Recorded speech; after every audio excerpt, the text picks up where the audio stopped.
akan menayangkan sebuah podcast yang berjudul Tahu Ajar sebagai pemenuhan tugas mata kuliah. Kewarganegaraan. Sebelumnya, perkenalkan kami, saya Sarimari sebagai fotografer. Saya Ayudinita Cahyani sebagai editor. Rizkyana sebagai host. Saksikan podcast kami. Ayo, ayo, ayo.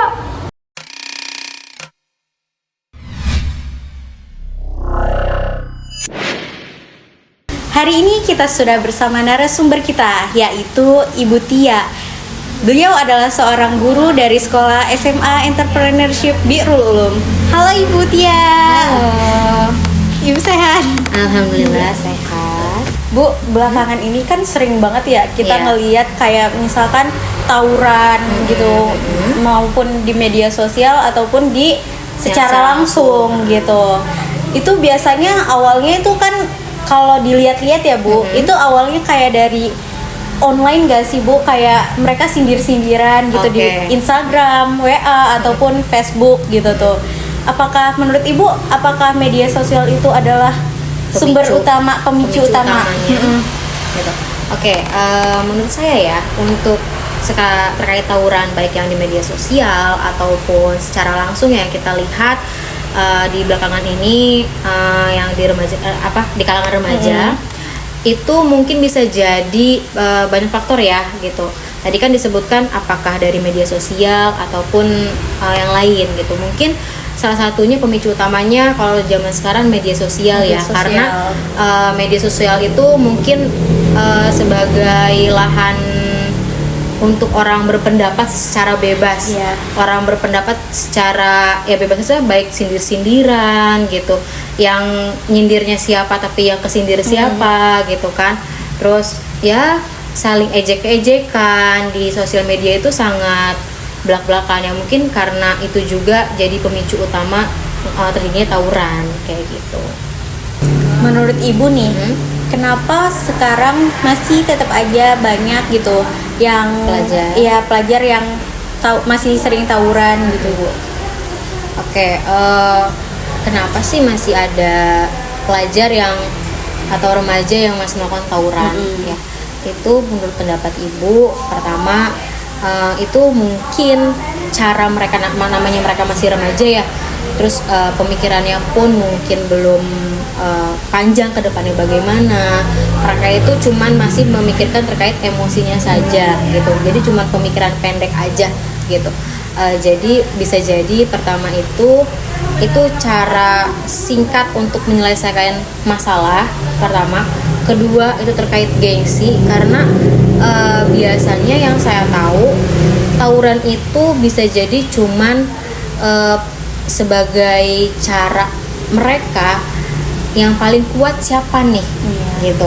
Kayak sekolah mana nih, misalnya contoh sekolah A sama sekolah B gitu, yuk kita ada janjian nih tawuran. Nah itu sebagai ajang gengsinya mereka gitu. Kalau mereka menang biasanya oh itu paling kuat nih, nanti makin adu lagi sama siapa, itu biasanya seperti itu. Makanya mungkin masih dilakukan si tawuran itu gitu. Terus untuk dampaknya ya, tawuran itu kan namanya itu kan kegiatan yang buruk ya, kegiatan negatif itu kan pasti ada dampaknya.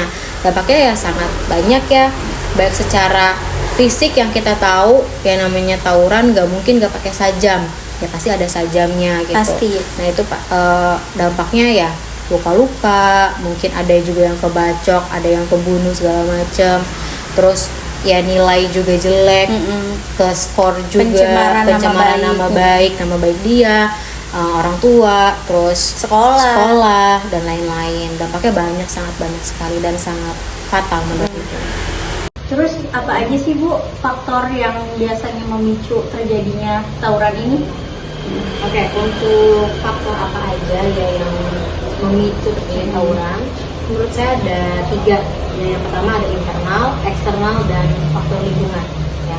Untuk faktor internal sendiri itu adalah faktor dari diri dia sendiri, dari si orangnya, dari pribadinya, dari secara emosinya, terus labilnya dan lain sebagainya. Itu faktor internal yang ada di dalam diri sendiri ya.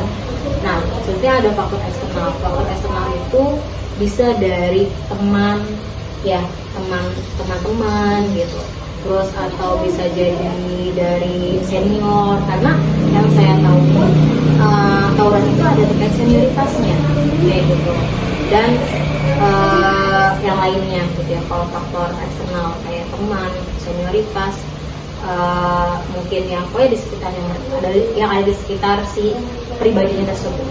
Oke, ada lingkungan itu bermacam-macam lagi, ada lingkungan keluarga, ada lingkungan pertemanan, ada lingkungan apa, dia tinggalnya di lingkungan seperti apa ya. Contoh pasti kalau di lingkungan keluarga, lingkungan itu pasti yang pertama adalah lingkungan keluarga, dia dari lingkungan keluarga seperti apa ya. Kalau lingkungan keluarga dia adalah lingkungan keluarga yang komunikatif, yang maksudnya aman, jauh dari kata kekerasan dan lain sebagainya, nah itu mungkin anak pun tidak ada keinginan atau terpicu atau keinginan untuk tawuran seperti itu. Tapi misalnya kalau dia hidup atau tinggal di keluarga yang toksik atau keras dan lain sebagainya, mungkin ada atau kurang perhatian biasanya ya. Tawuran itu bisa jadi melampiaskan juga karena dia tuh kurang perhatian gitu dari keluarganya, dari lingkungan keluarganya. Terus lingkungan teman, kalau lingkungan teman ya tergantung dia berteman sama siapa. Kalau dia berteman sama anak-anak yang memang suka tawuran, ya dia akan ikut ke dalamnya. Tapi kalau memang dia tidak berteman dengan teman-teman yang ikut tawuran, ya nggak akan juga gitu. Karena itu semua kembali pada kepribadiannya. Menurut Ibu, apa saja sanksi yang bisa diberikan kepada pelajar tersebut yang mengikuti tawuran, dan sanksi apa saja yang sangat efektif? Oke, untuk sanksi itu sebenarnya kalau di sekolah ya, itu banyak tahapannya gitu. Maksudnya kita tidak langsung memberikan langsung yang jebret langsung besar gitu. Tapi ada tahapannya. Mungkin kita bisa melakukan pemanggilan orang tua dulu. Nah, kalau kan biasanya kalau anak remaja tawuran dan terciduk oleh polisi, itu biasanya kita ada pemanggilan sekolah. Nanti sekolah tahu siapa saja anak-anaknya. Nanti dari sekolah kita biasanya manggil orang tuanya dulu, biar orang tuanya juga mengetahui bahwa anaknya tersebut mengikuti tawuran gitu. Kita informasikan. Nanti kita bisa diskusikan, maksudnya ini anak seperti apa, maksudnya tingkat kesalahannya gitu. Walaupun memang tawuran tidak yang bukan kesalahan kecil ya gitu, bukan kesalahan kecil ya, bisa jadi skorsing sanksinya, atau misalnya karena sudah parah jadi BO dikeluarkan dari sekolah, atau misalnya kalau anak tersebut bisa sampai membunuh lawannya gitu, bisa jadi itu langsung ke ranah hukum gitu, Karena kekerasan ya. iya gitu.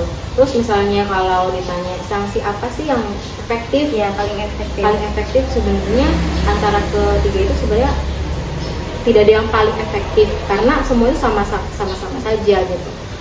Setiap sanksi itu menurut saya harus diiringi dengan pembinaan juga.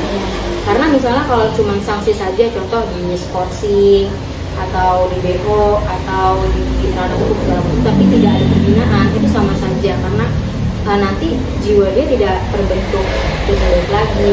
Contoh skorsing nih sama sekolah 3 hari atau 7 hari, tapi di selama skorsing itu dia tidak melakukan pembinaan, ya sama saja, nanti dia tidak ada terbentuk diri yang baru lagi. Jadi cuma skorsing saja, itu saja, Menyepelekan ya. Itu sih. Bu, apa aja cara dari sekolah ini ya, contohnya misalkan gitu tuh, untuk mencegah tawuran antar pelajar, dan bagaimana peran guru dan orang tua gitu untuk mengatasi hal tersebut? Cara mencegah, yang pertama ya cara mencegah tawuran ya di sekolah seperti apa? Mungkin yang pertama dari hal-hal kecil, seperti kita membuat literasi dulu, contoh kayak membuat flyer atau poster gitu terkait bahayanya tawuran seperti apa, dampaknya tawuran seperti apa kayak gitu. Jadi dipajang-pajang di dinding-dinding sekolah gitu. Terus selanjutnya bisa juga kita melakukan sosialisasi. Nah, sosialisasi ini bisa juga kita kerja sama dengan pihak polsek sekitar, untuk melakukan sosialisasi kepada siswa atau siswi terkait tawuran tersebut. Walaupun mereka sebenarnya sudah tahu nih contoh kayak dampaknya seperti apa, sanksinya seperti apa gitu kan, dan tawuran itu ya, tapi ya nggak apa-apa, kita sosialisasikan saja gitu. Dan polisi kan pasti juga memberitahu ya, menginformasikan terkait undang-undangnya juga, undang-undang bahayanya tawuran seperti apa dan lain-lain gitu. Terus untuk peran guru di sekolah, di sini guru mungkin bisa jadi apa ya, telinga atau apa ya, pencegah pertama dulu mungkin ya. Tawuran kan mungkin bisa jadi bukan langsung tawuran dulu, mungkin ada dari hal-hal kecil, dari ejek-ejekan, ada ledekan dulu. Nah mungkin misalnya sudah kedengeran nih di sekolah ada ledekan atau ada ejek-ejekan atau ada berantem-berantem kecil, mungkin bisa jadi guru di sini perannya sebagai pelerai masalah yang kecilnya dulu nih. Jadi sebelum adanya si tawuran yang besar ini. Jadi dari masa kecil itu kita sebagai penengah biar konflik antara A dan si B ini selesai, damai, dan tidak ada konflik di luar sekolah dan terjadinya tawuran seperti itu. Terus kalau untuk peran tadi apa, peran orang tua ya, peran orang tua mungkin di sini namanya peran orang tua ya, mungkin jadi rumah kalian, jadi rumah, jadi tempat curhatnya anak tersebut, betul kesah, tempatnya mendapatkan anak mendapat gimana sih, tempat anak mendapatkan sayang ya gitu, mendapatkan sayang, mendapatkan cinta, mendapatkan perhatian. Karena bisa jadi anak yang mengikuti tawuran itu tidak mendapatkan rasa kasih sayang, perhatian atau cinta yang penuh dari kedua orang tuanya gitu. Bagaimana Bu cara alternatif gitu, kegiatan positif apa yang bisa mencegah tawuran ini? Oke, kalau untuk di sekolah ya, kegiatan positifnya banyak ya. Kalau di sekolah itu ada ekskul ya, ekskul tuh banyak kan macamnya ya. Macamnya ada futsal, ada apa, basket kan, ada silat, ada apa lagi, angklung, ada karate, tari, PMR, pramuka, paskibra. Itu adalah sebuah kegiatan-kegiatan positif ya. Dan ya itulah, lebih baik ke situ daripada ke tawuran, Hal-hal yang negatif ya Bu ya. Gitu. Dan bagaimana menurut Ibu cara menumbuhkan budaya damai dan saling menghargai di sekolah? Oke. Untuk bagaimana cara menumbuhkan budaya damai dan saling menghargai di sekolah seperti apa? Mungkin dari hal-hal yang kecil juga ya, dengan apa ya, membiasakan diri dengan 3 kata ajaib. Apa itu Bu? Ada tolong, terima kasih, dan maaf. Karena 3 kata itu suka dilupakan ya. Kadang kita kalau misalnya ingin meminta bantuan nggak ada kata tolong. Jadi langsung, contoh misalnya kita lagi kesulitan bawa buku, bawain dong bukunya. Coba kalau dengan bahasa yang baik, dengan ada kata tolong, boleh minta tolong nggak? Saya boleh minta tolong kamu nggak? Saya banyak buku nih, tolong bawain ya. Itu kan lebih enak ya. Terus misalnya kalau kita setelah minta tolong bilang terima kasih, jangan lupa ya. Jadi habis itu dibawain, oke makasih ya, kan jadi enak. Kalau misalnya udah dibawain, udah diiniin, nanti udah nggak ada kata makasih, nggak ada kata apa, pasti kan gede juga nggak sih orang yang kesel ya. Iya kayak ya Allah kamu terima kasih banget gitu. Terus misalnya kalau kita udah berbuat salah, jangan sungkan untuk minta maaf gitu. Walaupun cuman kayak kesenggol set gini doang, contoh ya gitu, set. Kadang kan ada yang kayak set udah lewat aja. Iya.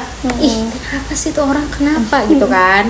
Tapi kalau anak remaja kan tadi kan emosinya masih labil, bisa jadi cuman gara-gara senggol gini doang, itu bisa jadi tawuran tuh bisa. Makanya dari 3 kata ajaib itu dibiasakan gitu. Pesan masukan dari ibu yang menganggap bahwa tawuran adalah sebagai tanda solidaritas. Itu bagaimana Bu? Kan biasanya ada nih ya, kayak misalkan circle ini sama circle itu. Nah, misalkan salah satu dari circle yang si A nih diledek sama circle B, terus si circle A ini semuanya teman-temannya itu nggak terima gitu karena salah satu temannya ini diajak sama si circle B. Terus mereka jadi berantem gitu. Ya, menurut mereka itu solid, tapi bagaimana menurut Ibu?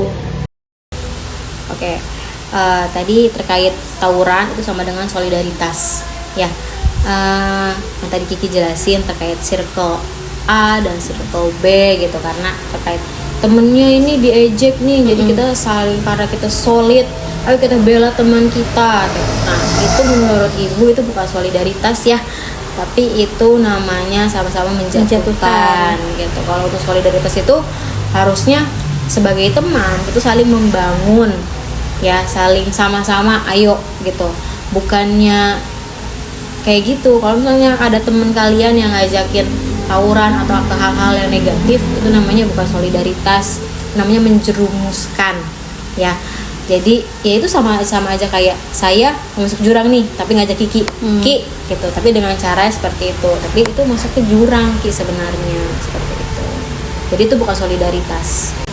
Nih, menurut ibu siswa itu harus ngapain nih ketika kayak misalkan awal mula masalahnya dari sosmed gitu, kayak dari sosmed aja udah mulai ejek-ejekan nih, itu gimana cara menanggulanginya? Kalau misalnya kalian sudah ada hal percikan-percikan tawuran, bukan percikan-percikan cinta ya, percikan-percikan tawuran gitu, itu ada rumusnya. Rumus itu tadi ada gitu, stop itu ada STOP. S-nya stop mengetik pada saat emosi.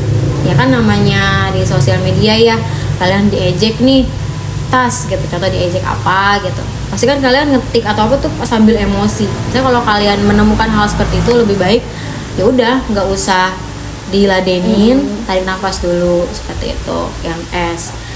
T itu adalah tanya ke diri sendiri, maksudnya ini kenapa, ada introspeksi ya seperti itu gitu. Bisa kayak salahnya apa, bisa kalau emang nggak ada salah dari diri kamu, ya udah nggak usah diladenin gitu, ditanggepin juga gitu. ST. Terus habis itu ada O-nya itu boleh off HP, maksudnya nggak usah dimainin dulu lah handphonenya gitu kalau emang udah menemukan hal seperti itu, karena khawatir tadi ya, kita balik lagi ke yang S tadi, kalau misalnya kita emosi ngetik-ngetik lagi nanti malah jadi tawuran atau berantem seperti itu. Terus P itu di sini ada pindah ke orang dewasa. Maksudnya pindah ke orang dewasa seperti apa sih? Maksudnya di sini ketika kalian mendapatkan hal-hal seperti itu, kayak ada yang ngejek kamu atau ada yang ngebully kamu di sosial media seperti itu bisa curhatin atau ceritakan kepada orang dewasa. Terus minta solusi juga. Jangan kamu itu sendiri, karena kalau kamu itu sendiri karena mungkin masih remaja, ya masih labil, emosi juga masih nggak bisa mengontrol emosi gitu, jadi takutnya ngambil jalan yang salah seperti itu. Oke Bu, kan kita udah nih ngobrol banyak banget tentang tawuran, kayak misalkan kayak dari segi penyebabnya, terus dampaknya, sanksinya, bahkan solusinya udah kita paparin langsung ya gitu tuh. Semoga dengan adanya podcast kita kali ini, kalian para pelajar di luar sana bisa teredukasi dengan adanya podcast kita kali ini, dan semoga bisa berkurangnya nilai tawuran pelajar ini gitu. Oke, terima kasih banyak Ibu atas waktunya. Terima kasih juga. Semoga apa yang telah kami tayangkan menjadi pembelajaran bagi seluruh pelajar di luar sana. Mohon maaf jika ada kata-kata yang kurang berkenan. Terima kasih untuk semua yang telah menyaksikan. Dadah, see you, bye.